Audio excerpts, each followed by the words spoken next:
Director anti corruption establishment Multan की खुसूसी हिदायत पर असिस्टेंट डायरेक्टर विहाड़ी ने मजिस्ट्रेट सेक्शन 30 बूरेवाला के हमरा colony branch AC office Burewala के कॉलोनी क्लर्क सरफराज अहमद को रेड करके 30,000 रुपए रिश्वत लेने पर रंगे हाथों गिरफ्तार कर लिया। एंटी करप्शन एस्टेब्लिशमेंट लोधरा के सर्किल ऑफिसर ने मजिस्ट्रेट सेक्शन 30 के हमरा कार्रवाई करते हुए महकमा अनहार कुतपुर लोधरा के पटवारी मुश्ताक नाज को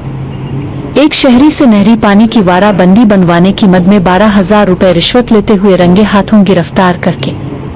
निशान ज़दा नोट बरामद कर लिए हैं। मजीद तहकीकात जारी है।